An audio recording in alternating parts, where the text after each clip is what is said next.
Assalamualaikum warahmatullahi wabarakatuh.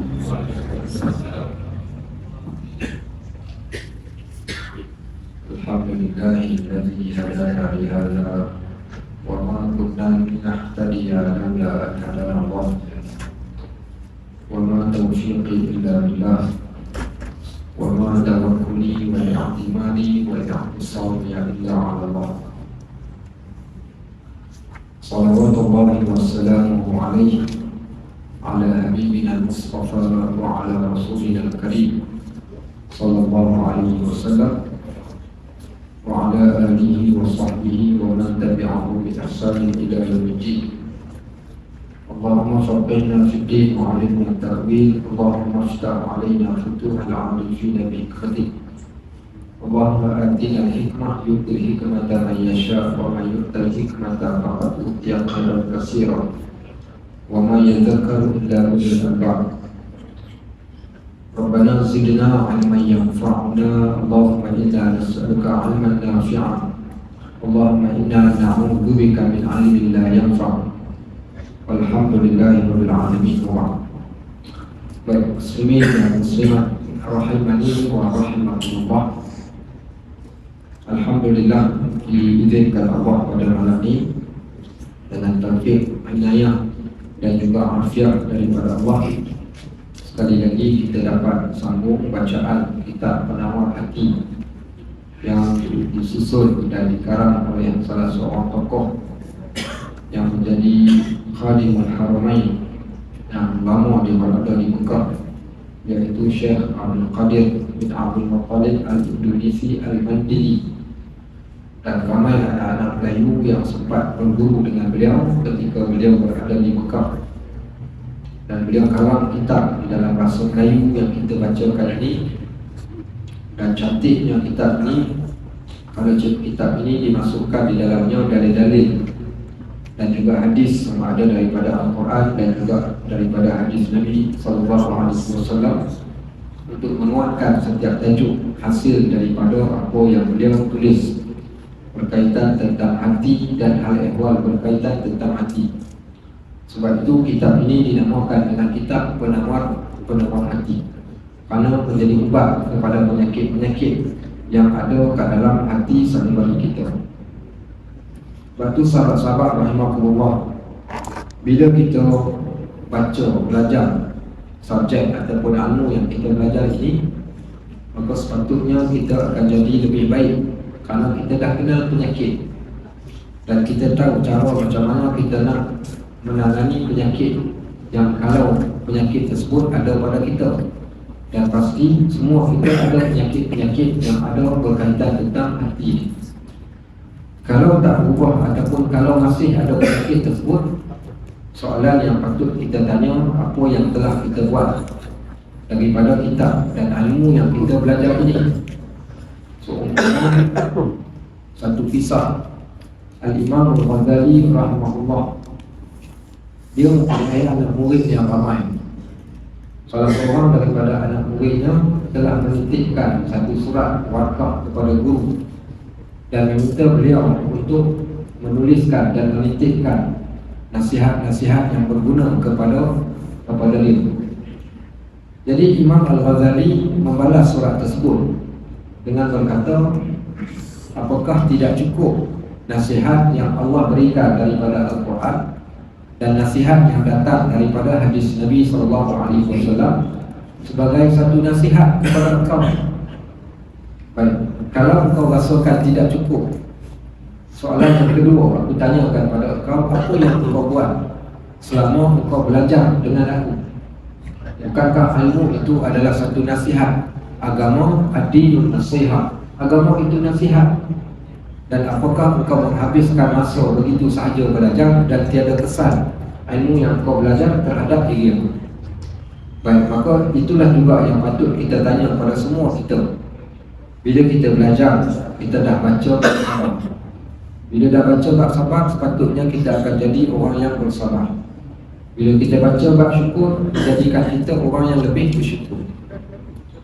Ada seorang hamba Allah yang meninggal pada awal tahun hari itu, Ketika dia sakit masuk ICU, jadi keluarga dia beritahu pada saya, Pak Haji sekian-sekian berada di ICU.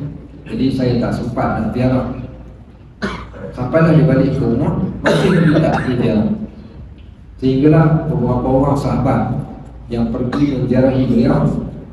Jadi mereka sampaikan salam dan berpesan, Ustaz, minta tolong pergi ziarah haji ni, kerana haji ni duk sebut nama Ustaz. Sehinggalah isteri dia sendiri yang mengkabarkan. Dia kata tengah malam besok saya panggil Ustaz untuk datang. Jadi saya pun rasa bersalah dan pergi. Ketika kami pergi, pesakit ini dia dah sakit tahap 4, dah kronik sangat, terbaring di atas katil. Jadi saya suka dia ni kerana yang pertama, orang yang melazimi majlis ilmu. Di mana sahaja ada majlis ilmu, dia akan pergi, walaupun sampai ke Muat, keluar daripada Melaka pun dia sanggup pergi. Dia dengan isteri dia. Jadi bila tengok dia sakit ni, saya pun kita rasa sedih tengok orang yang kita kenal. Kita rasa sayang dekat orang yang rajin macam tu, orang yang hebat, membuktikan sungguh-sungguh dia adalah orang yang nakkan kebaikan. Jadi saya tanya kepada isteri dia, kalau tak salah saya kata, Tuan Haji ni dah baca kitab Riyadhus Shalihin, dah habis. Dia katanya dah khatam kitab Riyadhus Shalihin. Saya kata bawa sini kitab tu, saya nak bacakan pada Tuan Haji yang dalam keadaan sedang sakit. Kadang-kadang ilmu ni sungguh jadi penawar bagi orang yang sakit. Kita yang tak sakit mungkin bagi kita biasa, ataupun kita tak tahu yang kita sakit. Tapi bagi orang yang sakit, saat ketika mana dibacakan pada mereka ilmu, disampaikan ilmu yang sebenar, kerana ilmu ni menjadi penawar bagi hati. Mudah-mudahan dengan ilmu tadi menjadikan dia, kalau belum bersyukur, menjadikan dia orang yang bersyukur. Kalau dia belum bersabar, menjadikan dia bersabar. Ataupun kita nak ingatkan balik sekiranya dia lupa. Jadi saya pun selak-selak dalam kitab Riyadhus Shalihin itu, saya rasa tajuk yang sesuai untuk nak dibacakan pada hamba Allah yang sedang sakit ini, bab berkaitan tentang sabar. Dibacakan hadis-hadis tentang sabar dan ganjaran-ganjaran yang diberikan pada orang yang sabar. Sungguh kita yang membaca, kita rasa penawar bagi kita. Dan begitu juga orang yang sakit, dia menjadi penawar. Sebab tu alangkah kita katakan untungnya kita kalau sekiranya besok-besok kita sakit, ada orang memperingatkan kita. Waktu orang tengok kita dalam keadaan diuji, ada orang yang mengingatkan kita tentang kesabaran. Sehingga kan Nabi SAW sendiri pun ketika melihat ada orang yang ditimpa ujian, baginda meminta mereka untuk membacakan satu bacaan yang kita pernah baca kat sini dahulu. Satu ucapan iaitu inna lillahi ma akhadha wa lahu ma a'ta wa kullu shay'in 'indahu bi ajalin musamma wal tasbir wal tahtasib.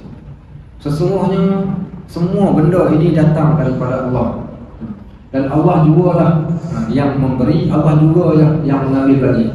Dan setiap sesuatu ini ada tempoh masuk. Dia punya limit masa dia tu ada tempoh. Semua benda ni dia akan sampai ke masa penamat dia. Dan kata Nabi SAW, kabarkan pada orang yang diuji, wal tasbir, hendaklah dia bersabar, wal tahtasib, dan hendaklah dia mengharapkan ganjaran pahala yang banyak daripada Allah. Baik. Dan darjat yang lebih tinggi lagi bagi orang yang bersabar, bagi orang yang ditimpakan dengan ujian selain daripada mengharapkan ganjaran pahala, iaitu kadang-kadang benda yang kita tak sangka, mungkin ada orang dia boleh sampai ke tahap tersebut, iaitu dia menjadi orang yang bersyukur. Bersyukur ni dalam arti kata bukan sekadar saat ketika mana dia mendapat nikmat, sehingga kan dalam perkara berkaitan tentang ujian pun dia masih bersyukur. Yang ni yang sukar untuk kita nak jumpa, dan sukar untuk kita nampak. Sebab itu selepas pengarang kitab ini diceritakan tentang sabar, dia masukkan pula bab berkaitan tentang syukur. So umpama dia nak gambarkan betapa syukur ini lebih tinggi lagi daripada sabar. Dan inilah yang nak disampaikan. Sebab itu kata pengarang kitab ini hari itu, kalau kita sempat, yang dekat bawah, dia kata syukur ini setinggi-tinggi pangkat. Syukur adalah setinggi-tinggi pangkat, dan ada sebab kenapa syukur ini menjadi setinggi-tinggi pangkat, Dia kata sesungguhnya syukur ini setinggi-tinggi pangkat, dia lebih tinggi daripada sabar, dia lebih tinggi daripada zuhud, dia lebih tinggi daripada takut. Kerana ramai orang yang dia boleh bersabar ketika Allah uji, tetapi dia tidak boleh jadi orang yang bersyukur saat ketika dia mendapat nikmat. Ramai orang begitu. Sebab ramai di antara kita salah faham. Kita duk anggap syukur itu buat kenduri doa selamat. So kita duk rasa itulah syukur. Dan kita salah faham bila mana kita mengatakan syukur itu dengan mengucapkan perkataan Alhamdulillah semata-mata. Ya betul, salah satunya. Dan kita juga salah faham dengan lebih dahsyat lagi bila kita mengungkapkan perkataan yang Nabi tak ajar kita ucap, tapi kita ucap. Ada orang yang menyebutkan perkataan thank you Allah. Thank you Allah. Dia menyebut perkataan thank you Allah, bunyinya cantik, terima kasih Allah. Ataupun diucapkan dalam bahasa Melayu, terima kasih Allah. Ataupun dia mengucapkan perkataan syukur. Adakah tiga perkataan ini, syukur, thank you Allah atau terima kasih Allah, menepati piawaian orang yang bersyukur? Tidak.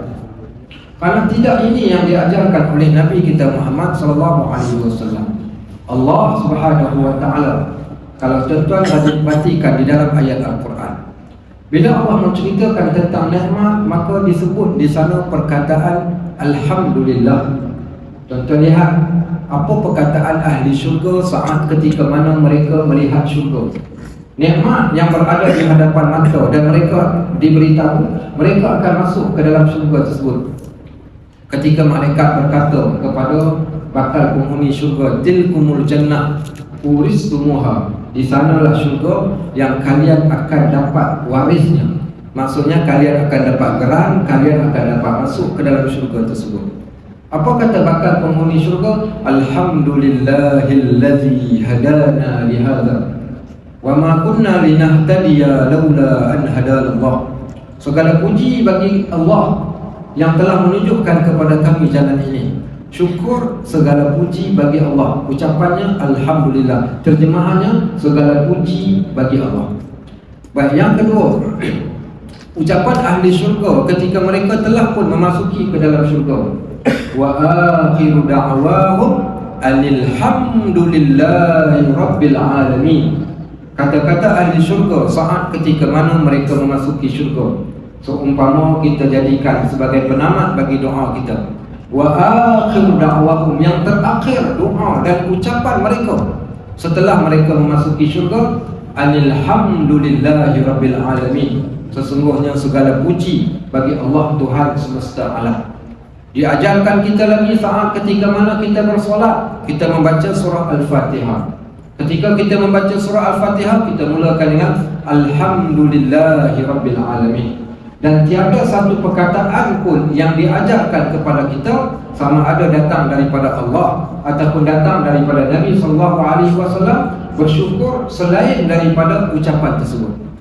Alhamdulillah, tiada ucapan yang lain. Maka kita beranggapan bersyukur buat penuri doa selamat, bagus, jamu orang makan, tanda kesyukuran, betul. Tetapi bukan setakat itu semata-mata syukur tersebut. Kalaulah syukur sekadar buat kenduri, kalau syukur sekadar mengucapkan Alhamdulillah ataupun thank you Allah whatever lah, maka tidaklah dinamakan syukur. Sebab itu tajuk ini dia nak ceritakan syukur yang sebenar-benarnya itu bagaimana supaya kita betul-betul jadi orang yang bersyukur. Sebab tu dia kata syukur ini setinggi-tinggi pangkat. Kenapa setinggi-tinggi pangkat? Tiadalah yang pangkat paling tinggi melainkan paling sukar. Karena dia merupakan satu benda yang paling sukar. Bahkan dikatakan lebih tinggi daripada sabar, lebih tinggi daripada zuhud, dan lebih tinggi lagi daripada lain-lainnya. Baik, maka di sana dikatakan kerana syukur itu, kata pengarang kitab qala al-musannif, dan kerana syukur itu dimaksudkannya pada dirinya.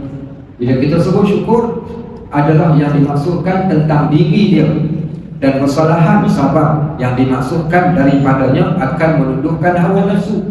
Syukur ini untuk diri kita, berbeza dengan sabar, iaitu menundukkan hawa nafsu. Dan kesalahan dengan takut dimaksudkan daripadanya menghalau orang yang takut kepada segala pangkat yang dimaksudkan. Baik, kalau takut untuk benda yang lain juga, bukan untuk diri. Dan bersalahan juga dengan zuhud, iaitu makna zuhud lari daripada dunia, sedangkan syukur untuk dirinya. Dan begitulah juga dengan yang lain. Maka dia kata kerana syukur itu dimaksudkan pada dirinya, tiada terputus di dalam syurga, dan di dalam syurga itu tiada takut, zahid dan sabar. Nanti di dalam syurga tiada lagi arti sabar. Tak ada istilah sabar di dalam syurga. Contohnya di dalam syurga ketika dihidangkan makanan, innal abrara yashrabuna min ka'sin kana mizajuha kafura. Sesungguhnya orang-orang yang melakukan kebajikan, kebaikan di dunia, mereka dapat syurga. Mereka diberikan minuman daripada gelas-gelas yang berupa air kafur. Air apa? Allahu a'lam. Allah akan berikan satu minuman di dalam syurga. Baik, bila mana diberikan minuman ini di dalam syurga, tiba-tiba, sebab ahli syurga ni orang yang bersabar, dia kata tak apalah, dia kata saya tak nak minum. Kenapa tak nak minum? Saya sabar. Orang yang sabar, saya tak nak minum. Okey, diberikan lagi pula. Innal lil muttaqina mafada hadaiqa wa a'naba. Orang yang muttaqin diberikan taman-taman yang luas, singgahsana yang besar. Nak diberikan pada dia, dia kata terima kasih Tuhan. Dia kata tak apalah, dia kata saya sabar. Okey, pelik. Sabar tidak ada lagi di dalam syurga. Sabar hanya berada di dunia. Tetapi syukur ini sampai ke syurga. Ini beza. Kalau orang tanya pada kita, apa yang membezakan di antara syukur dan apa yang membezakan dengan sabar? Syukur dan sabar. Syukur sampai ke syurga, sabar hanya di dunia. Tiada lagi kesabaran di dalam syurga. Contohnya zuhud. Ketika mana di dalam syurga diberikan kepada kita, apa dia diberikan? Okey, contoh dia berikan, disebutkan innalil muttaqina fi jannatin wa uyun fakihi.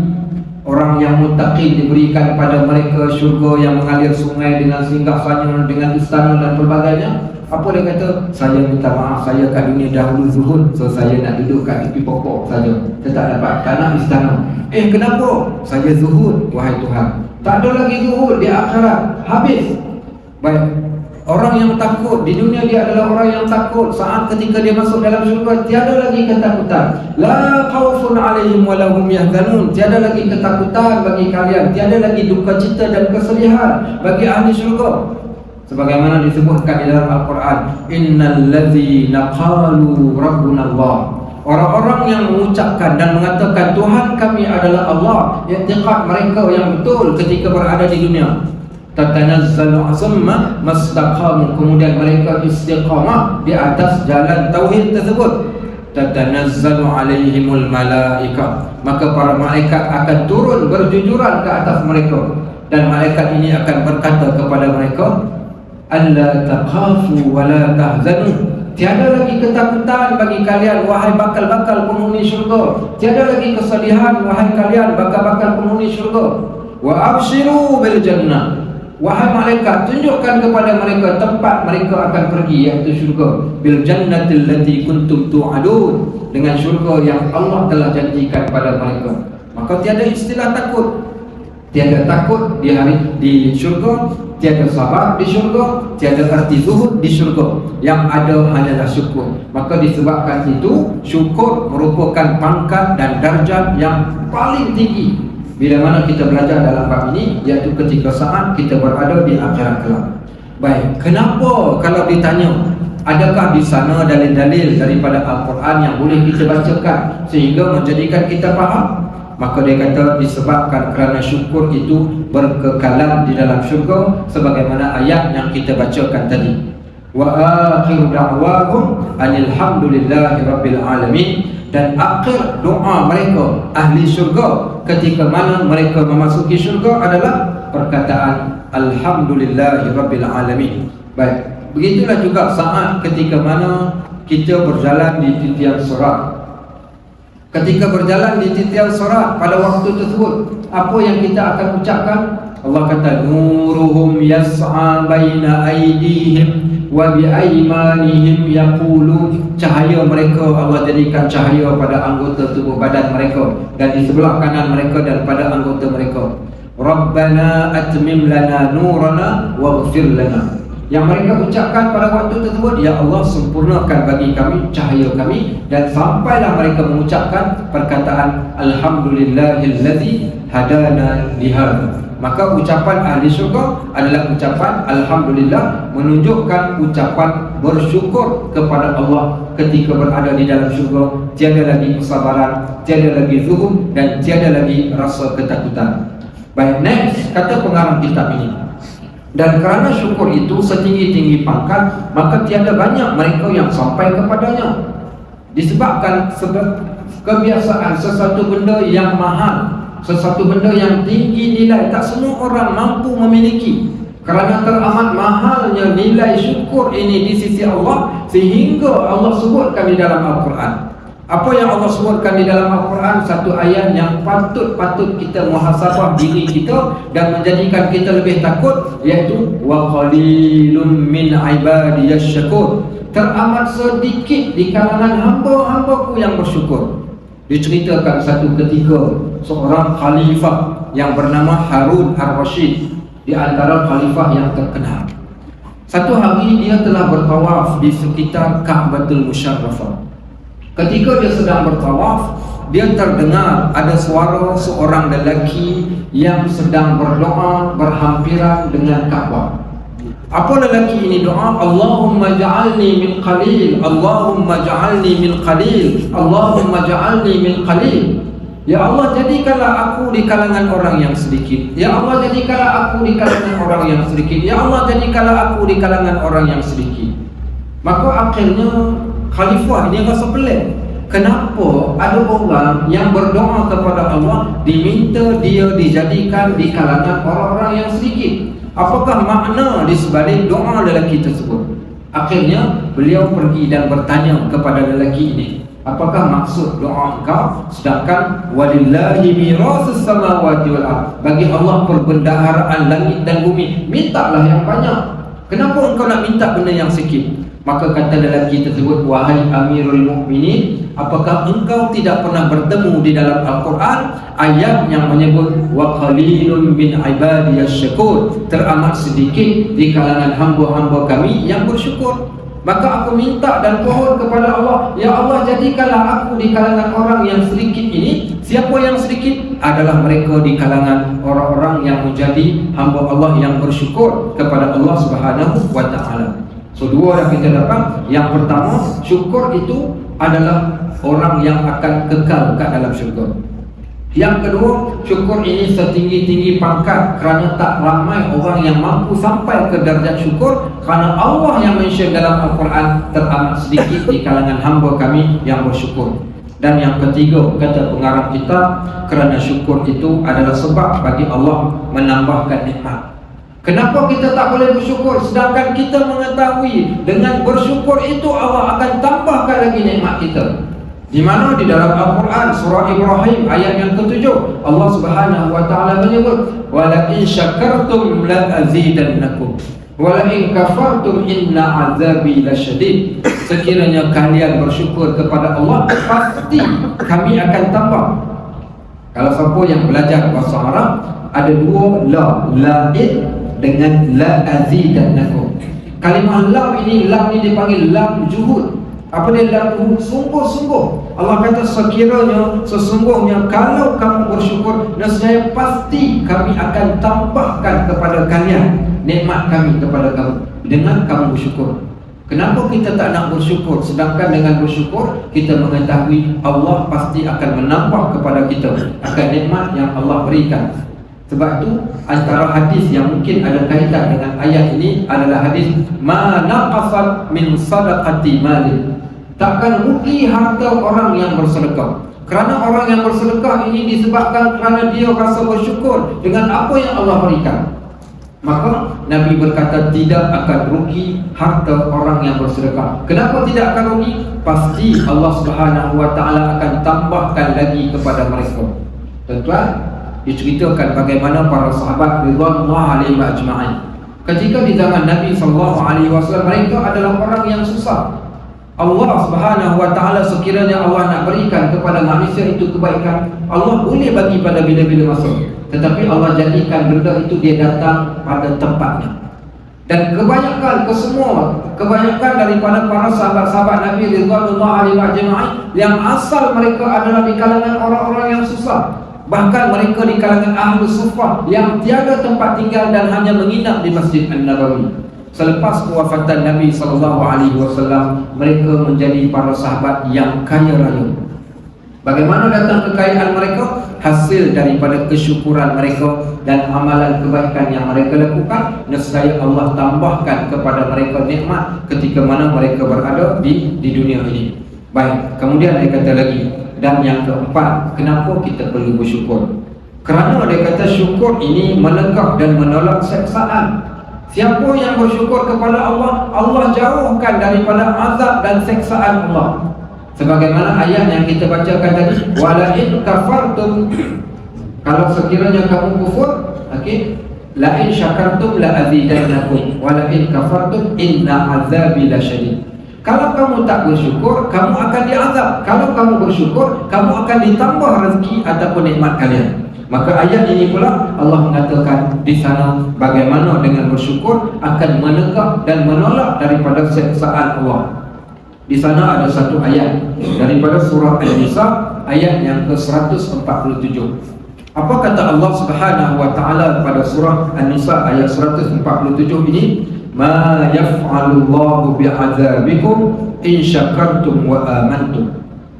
Ma yaf'alullahu bi'adzabikum in syakartum wa amantum. Kata Allah, apa gunanya Allah akan menyiksa kamu? Allah takkan menyiksa kamu. Apa guna Allah menyiksa kamu sekiranya kamu bersyukur akan nikmatnya dan kamu beriman kepada Allah. Bersyukur dan beriman menjadikan Allah tidak akan mengazab kepada mana-mana orang yang menjadi hamba Allah yang bersyukur. Maka Allah akan jauhkan mereka daripada azab. Nah, kita dah lihat bagaimana nikmat ataupun bagaimana kebaikan orang-orang yang bersyukur yang datang daripada ayat-ayat Al-Quran ini. Baki lagi dua ayat. Dan yang kelima, kata pengarang, kenapa kita perlu bersyukur? Dia kata kerana syukur itu mendapat pahala yang besar. Orang yang bersyukur bukan Allah tambahkan nikmat, bahkan Allah berikan kepada orang yang bersyukur itu pahala. Di antaranya wahanya dengan menyebut Alhamdulillah.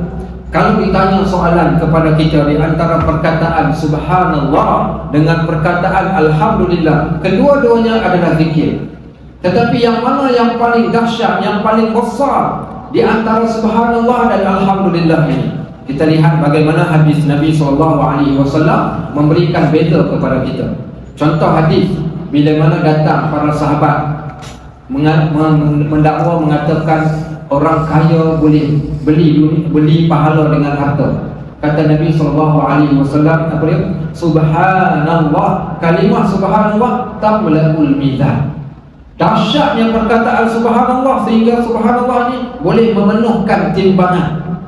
Timbangan kita yang tidak penuh dipenuhkan dengan ucapan Subhanallah. Baik, itu baru Subhanallah. Bagaimana pula dengan perkataan Alhamdulillah, perkataan seorang yang bersyukur dengan mengucapkan Alhamdulillah. Subhanallah walhamdulillah tamla'an ma baina samawati wal ardh. Sekiranya kalian gabungkan di antara Subhanallah dengan Alhamdulillah, nescaya pahala ini akan memenuhkan di antara langit dan bumi. Pahala kalimah Subhanallah dan Alhamdulillah ini akan memenuhi di antara langit dan bumi. Dahsyatnya perkataan Alhamdulillah yang kita sebutkan. Bahkan ada lagi kelebihan-kelebihan yang lain, iaitu kalau digabungkan Subhanallah, Alhamdulillah dengan Astagfirullah, tiga ucapan ini, maka tiga ucapan ini maka sudah pasti sebagaimana banyak hadis kalau tuan-tuan baca di dalam bab kitab Riyadhus Shalihin, tajuk galakan beramal bagi orang yang berada di penghujung usia. Kita yang dah berada di penghujung usia, perbanyakkan Subhanallah, Alhamdulillah dengan Astagfirullah. Daripada mana datang tiga perkataan ini? Datang daripada surah An-Nas. Allah yang perintahkan kita sebut. Allah kata, "Idza jaa nasrullahi wal fath." Bila Allah berikan kepada kalian nikmat pembukaan kota Mekah, nikmat kemenangan, itu bagi mereka di zaman dahulu, bagi kita di zaman hari ini, pelbagai nikmat yang kita dapat. Idza jaa nasrullahi wal fath wa ra'aitan nas yadkhuluna fi dinillahi afwaja. Kemudian ramai orang masuk Islam berbondong-bondong. Dan bukankah kita yang telah pun masuk Islam, kita telah mendapat satu nikmat yang besar? Apa lagi nikmat yang kita nak kalau bukan nikmat agama, nikmat Islam, nikmat iman? Sehingga disebutkan di dalam hadis Nabi sallallahu alaihi wasallam, apa kata Nabi sallallahu alaihi wasallam? Innallaha yu'ti dunya liman yuhib wa man la yuhib. Allah boleh bagi dunia ini kepada orang yang Allah suka dan orang yang Allah tak suka. Dunia ni kita tak payah nak kecil hati bila tengok orang bukan Islam kaya, tengok orang yang engkar pada perintah Allah kaya, sedangkan kita tak kaya. Kerana dunia Allah boleh bagi ikut suka Allah, sama ada orangnya baik atau tak baik, beriman atau tak beriman, ikut suka Allah. Walakin Allah, tetapi Allah la yu'ti din, dia tidak akan bagi agama ini illa lima yuhib, melainkan hanya kepada orang yang Allah suka. Maknanya kita yang dapat agama pada hari ini menunjukkan Allah suka pada kita. Allah nak berikan kebaikan yang banyak pada kita. Mana nikmat lagi yang kita nak dustakan selain daripada nikmat iman, nikmat agama yang Allah bagi kepada kita? Ini nikmat yang paling besar. Baik, bila nikmat ini menjadi nikmat yang paling besar, maka apa ungkapan yang terbaik? Maka Allah ajarkan kita untuk menyebut di dalam surah An-Nas, fasabbih bihamdi rabbika wastaghfir. Banyakkanlah kalian yang mendapat nikmat ini dengan mengucapkan tasbih. Banyakkanlah kalian yang telah mendapat nikmat yang terbesar ini dengan mengucapkan tahmid, pujian bagi Allah. Dan banyakkanlah kalian yang mendapat nikmat yang terbesar ini dengan banyakkan menyebut istighfar, memohon keampunan kepada Allah. Dengan digabungkan ketiga-tiga benda ini, Nabi SAW mengajarkan kepada kita daripada melalui hadis Aisyah Ummul Mukminin radhiyallahu anha dengan berkata, subhanakallahumma rabbana wa bihamdika Allahumma ighfirli. Subhanakallahumma rabbana wa bihamdika Allahumma ighfirli. Maha suci Engkau Tuhan kami, segala puji bagi Engkau, ya Allah, ampunkanlah dosa-dosa kami. Maka ini di antara bagaimana anjuran syarak kepada kita, nak tunjukkan cara bagaimana kita nak menjadi orang yang bersyukur. Maka orang yang bersyukur, mereka akan mendapat pahala yang besar, sebagaimana pahala kepada orang yang bersabar. Kalau sekiranya pahala orang yang bersabar, innama yuwaffas sabiruna ajrahum bighairi hisab. Bagi orang yang bersabar, kami berikan pahala kepada mereka, pahala tanpa hisab. Dan bagaimana kepada orang yang bersyukur? Allah menyebut di dalam surah Ali Imran ayat 144. Apa kata Allah? Wa sayajzillahu asy-syakirin, dan Allah akan memberikan balasan pahala. Dan pahalanya tidak disebut. Kebiasaan benda yang tidak disebut adalah satu pahala yang amat besar, yaitu kepada orang-orang yang bersyukur kepada Allah Subhanahu wa taala. Dan yang keenam atau yang ketujuh, kata Nabi sallallahu kata pengarang kitab ini, dan di sana ada satu sabda Nabi sallallahu alaihi wasallam nak menggambarkan bagaimana hebatnya orang yang bersyukur. Baginda telah berkata dalam satu hadis yang diriwayatkan oleh Imam At-Tirmizi, Imam Ahmad, Al-Hakim, hadis daripada Abu Hurairah radhiyallahu anhu.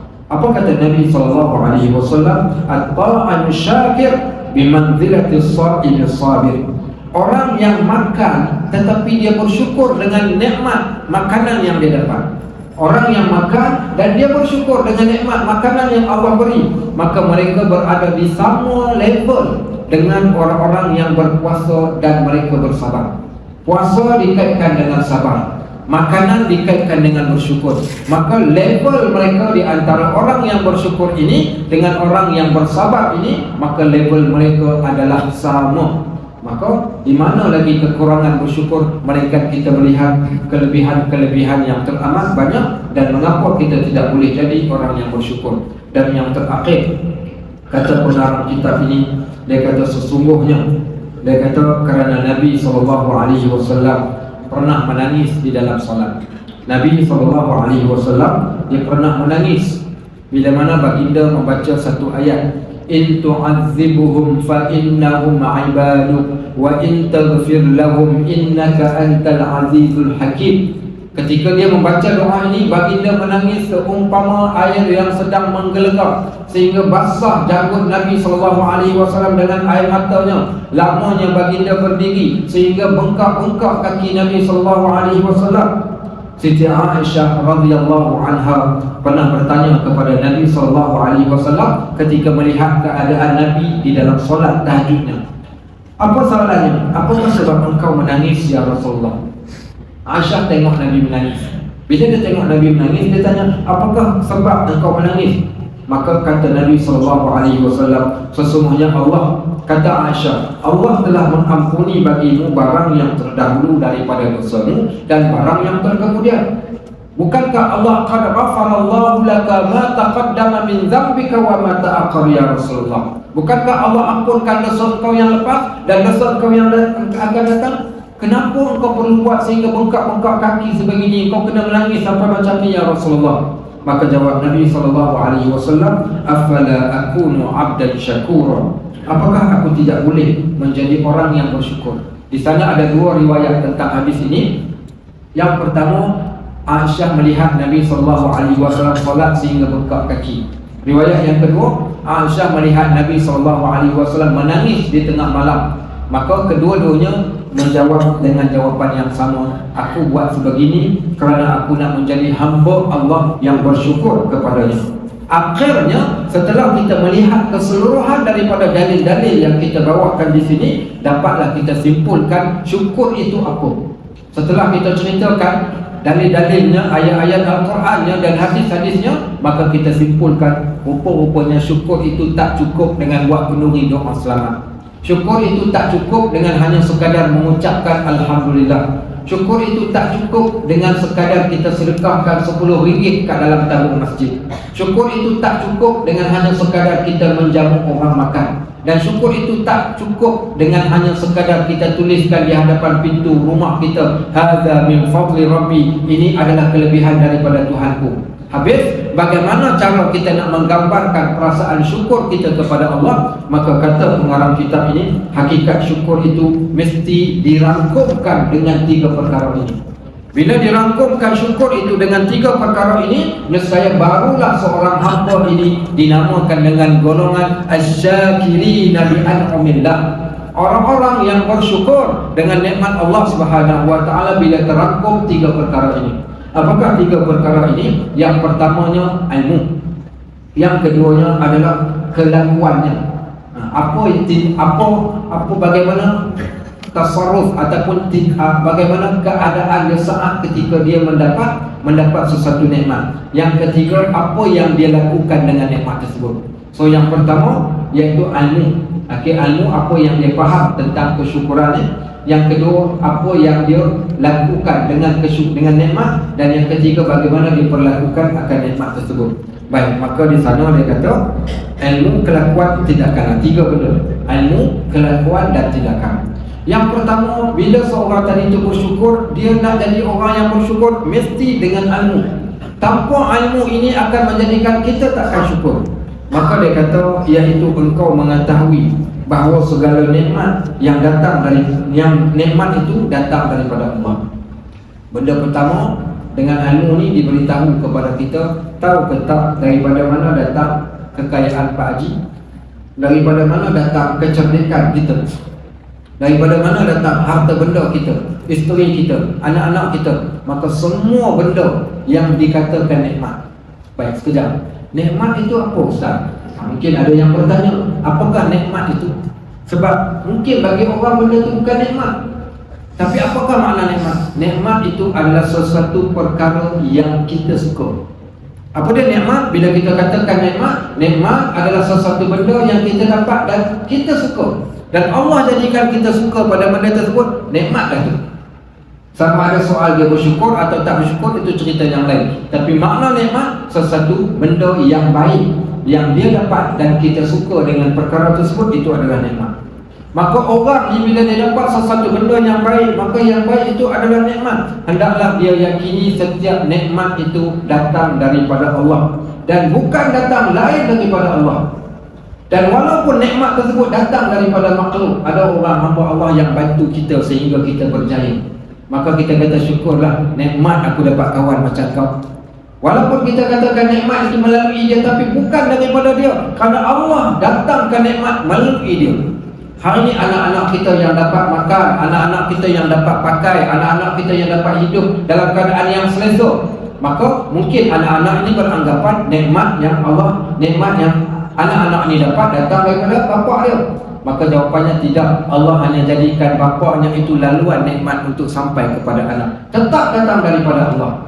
Ada orang mengatakan kalau dah bukan kerana si Polan bin si Polan, nescaya tak dapat makan kami dan tak dapat kami hidup senang pada sekarang ni. Salah perkataan yang sebegitu pun. Boleh bersyukur kepada manusia, tetapi hendaklah diyakini pada i'tiqadnya semua nikmat tadi walaupun datang melalui manusia, ianya datang daripada Allah Subhanahu wa taala.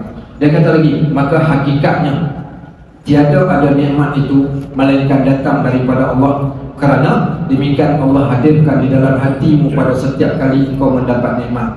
Maka ingat ayat ini betul-betul tuan-tuan muslimin dan muslimat rahimakumullah. Ayat di dalam surah An-Nahl ayat yang ke-53. Dalam surah An-Nahl ayat yang ke-53 Allah berkata kepada kita satu benda yang kita kena tanam sungguh-sungguh dalam otak, dalam kepala kita ni. Wa ma bikum min ni'matin faminallah. Wa ma bikum min ni'matin faminallah. Bukan saya yang sebut, bukan siapa-siapa yang sebut. Yang menyebutnya adalah Tuhan Rabbul Jalil, yang menciptakan kita, yang menjadikan kita, yang menurunkan kepada kita nikmat. Dan Allah berkata, dan apa-apa nikmat, wama, apa sahaja nikmat yang kamu dapati ketika kalian hidup di dunia ini, bikum, dan nikmat itu ada dengan kamu pada saat sekarang ini.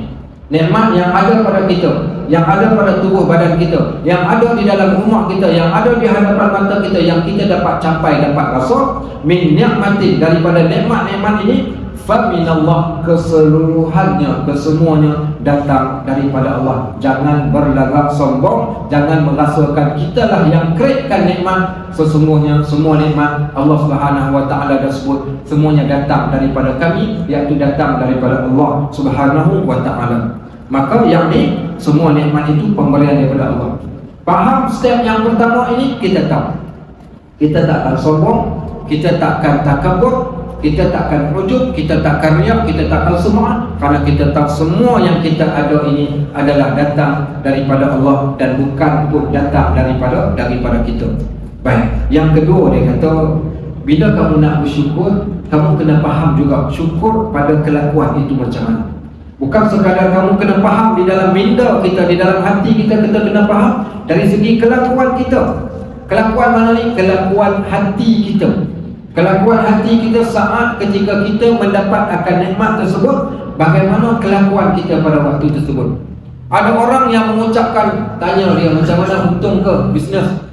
Dia kata Alhamdulillah Ustaz, bolehlah sikit-sikit. Mulut dia sebut Alhamdulillah, hati dia tak suka dengan apa yang dia dapat, kerana pada anggapan dia sedikit yang dia dapat. Mulut mengatakan macam bolehlah, dia kata Alhamdulillah, bolehlah. Bolehlah tu menunjukkan hati tidak suka. Maknanya engkau menyebut kesyukuran pada mulut, sedangkan hati engkau tak sama dengan mulut engkau. Maka dia kata, kalau dah mulut mengucapkan syukur, kelakuan engkau mesti menunjukkan yang engkau juga adalah orang yang syukur. Bagaimana? Ialah dengan cara hati engkau merasa suka cinta dengan Tuhan yang memberi nikmat, serta engkau membesarkannya dan menghinakan diri engkau. Kalau tanpa Allah jadikan kudrat, tanpa Allah jadikan tangan, tanpa Allah jadikan mata, tanpa Allah jadikan otak kita yang cerdik, apakah kita akan dapat nikmat tersebut? Maka kesemua nikmat yang aku dapat, maka ianya datang daripada Allah, dan kita seronok dan suka walaupun hanya nikmat yang kecil untuk menjadikan kita bersyukur. So hati tidak boleh engkar di atas nikmat tersebut. Jangan membenci perkara baik yang Allah berikan pada kita. Sebab itu disebut la yastaqirannal wirda illal jahud. Jangan kalian membenci kebaikan. Nikmat adalah satu kebaikan, melainkan orang yang membenci kebaikan ini adalah orang-orang yang jahil, kerana mereka tidak mengenali akan arti nikmat yang sebenar. Jangan benci walaupun kita mendapat hanyalah pada benda yang sedikit sahaja. Baik, yang ketiga, tak cukup dengan hati seronok, ilmu. Kemudian yang ketiga, mestilah ada tindakan yang kita kena buat. Mesti ada tindakan. Apa dia maksud? Dia seumpama dia nak katakan syarat bagi orang yang bersyukur, mesti ada tiga ni. Orang yang bersyukur mesti dia tak dapat lari daripada 3 syarat syukur. Yang pertama, mulut sebut mengucapkan syukur kepada Allah. Yang kedua, hati kena seronok, hati jangan membenci pada setiap nikmat yang kamu dapat. Yang ketiga, balas balik tanda kesyukuran kalian kepada Allah dengan perbuatan. Apa perbuatan ini, tindakan kita ni, apa yang kita perlu buat melambangkan yang kita adalah seorang hamba yang bersyukur kepada Allah. Maka qala al-musannif rahimahullah, kata pengarang kitab ini, iaitu engkau pakai segala nikmat. Nikmat digunakan, nikmat jangan disalahguna. Nikmat digunakan, dimanfaatkan nikmat tersebut pada apa yang Allah suruh dan bukan pada yang dilarang olehnya. Tanda orang yang bersyukur pada Allah bila digunakan akan nikmat ini pada setiap benda yang Allah suka dan dia jauhkan daripada benda yang Allah larang. Bagaimana? Kata pengarang, seperti engkau pakai mata engkau pada melihat Al-Quran.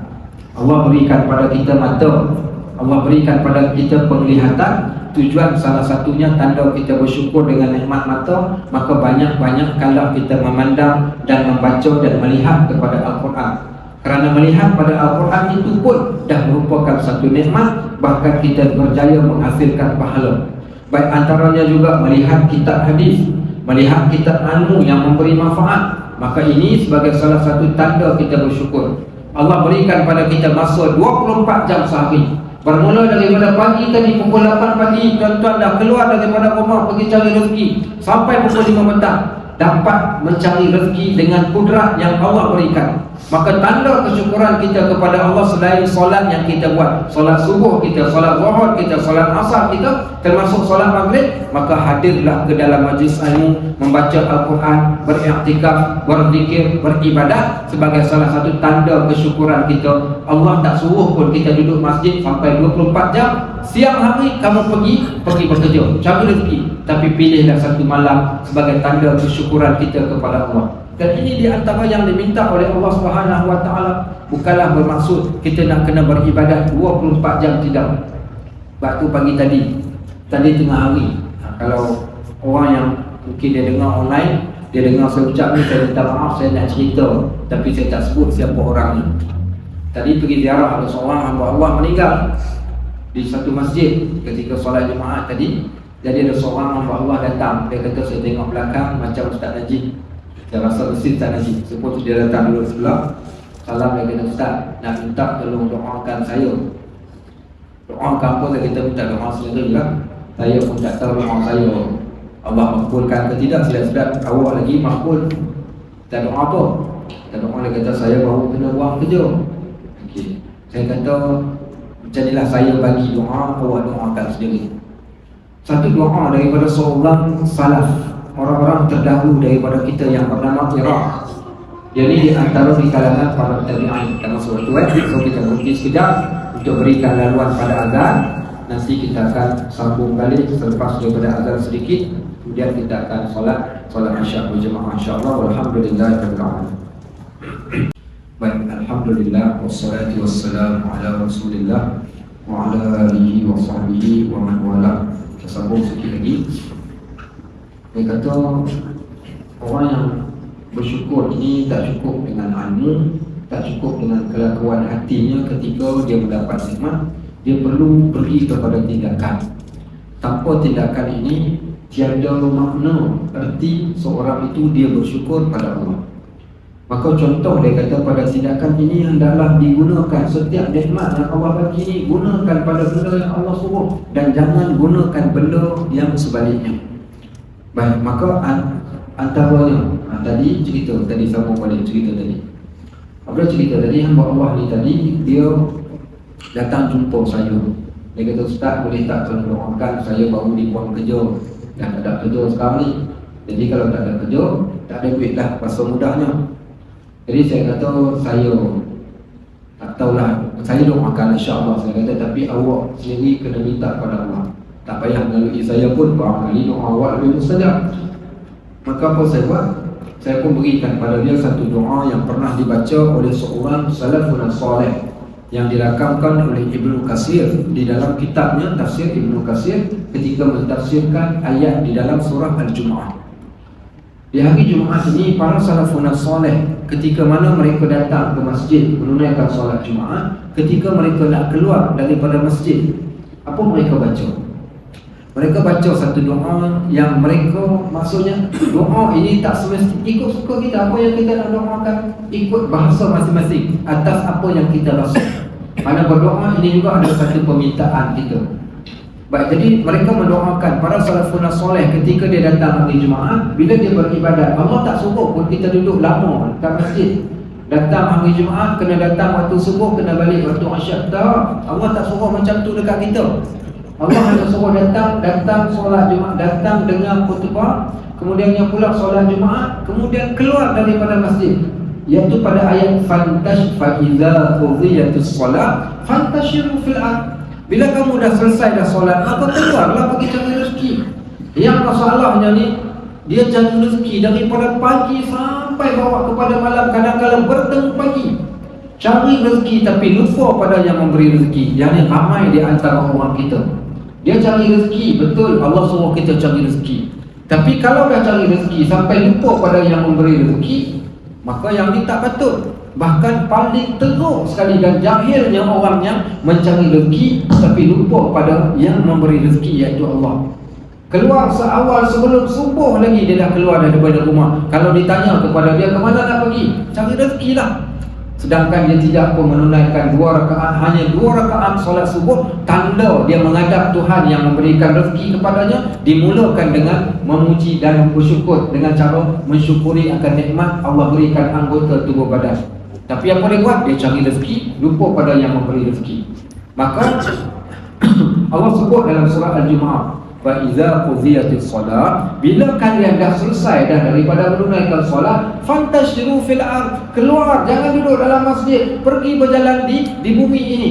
Wabtaghu min fadlillah, carilah kebaikan-kebaikan yang Allah berikan pada kita, yang Allah sediakan kat bumi.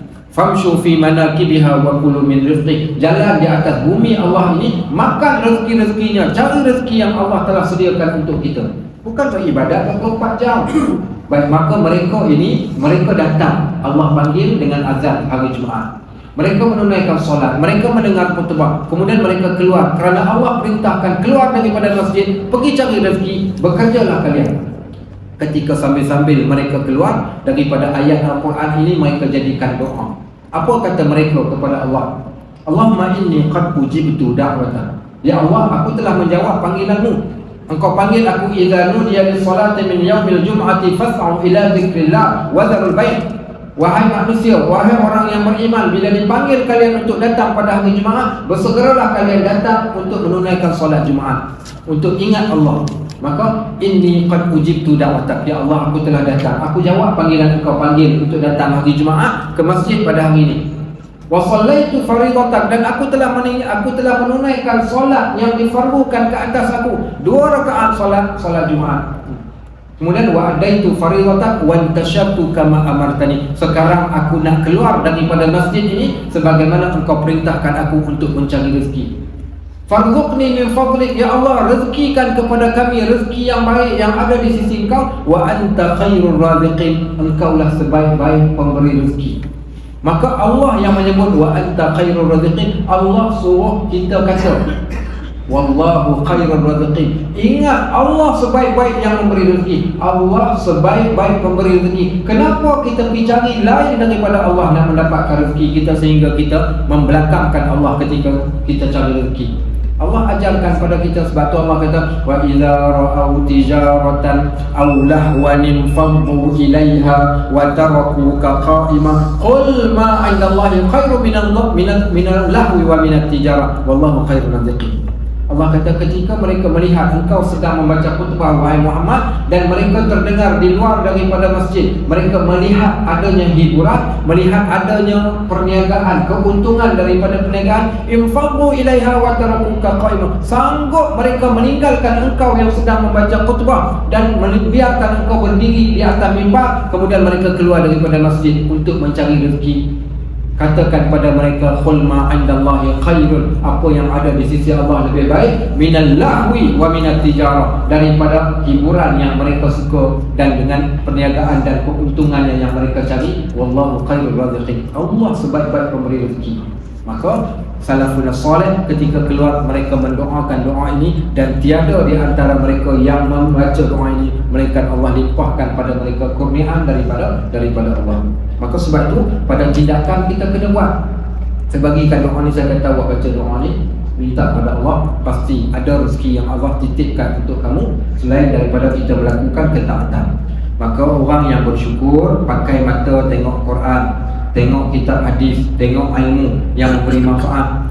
Jangan pakai pada melihat yang haram, melihat perempuan yang ajnabi, yakni perempuan yang bukan mahram dan bukan isteri kau dan bukan sahaya kau, dan engkau belanjakan harta engkau pada menafkahi anak bini engkau dan pada menuntut ilmu, pada menunaikan ibadat haji, bukan pada maksiat seperti judi, loteri, tikam ekor dan meminum arak. Maknanya buat pada apa yang Allah suruh dengan nikmat yang Allah bagi, itu tanda seseorang itu dia bersyukur kepada Allah, dan itulah kesyukuran yang sempurna. Bahasa mudah yang kita boleh rangkum, rukun syukur ada 3. Yang pertama apa dia? Mulut mengucapkan kesyukuran. Yang kedua, hati suka akan nikmat yang kita dapat. Yang ketiga, balas kesyukuran tadi dengan tindakan kita pada bab mentaati perintah Allah Subhanahu wa taala. InsyaAllah kita akan sambung nanti yang terakhir pada kuliah kita nanti, iaitu kuliah sambungan kesyukuran yang sempurna, dan bagaimana dengan orang yang mengerjakan maksiat dinamakan sebagai orang yang telah kufur kepada nikmat Allah Subhanahu wa taala. InsyaAllah pada kuliah kita yang seterusnya tepat. Tak ada. Okay, so lepas saya balik daripada umrah nanti, cerita dia tahun depan kita jumpa balik. So tahun ni, inilah kuliah terakhir kita tahun 2023. Jumpa tahun 2024 insyaAllah. Kita pergi umrah minggu depan. Saya balik awal tahun depan lah. 2 tahun pergi umrah, 2023 balik 2024. Baik, barakallahu fikum, jazakumullahu khairan katsiran. Subhanakallahumma wa bihamdik, asyhadu an la ilaha illa ant, astaghfiruka wa atubu ilaik. Wa sallallahu ala sayyidina Muhammad wa ala alihi wa sahbihi wa sallam. Walhamdulillahirabbil alamin. Assalamualaikum warahmatullahi wabarakatuh.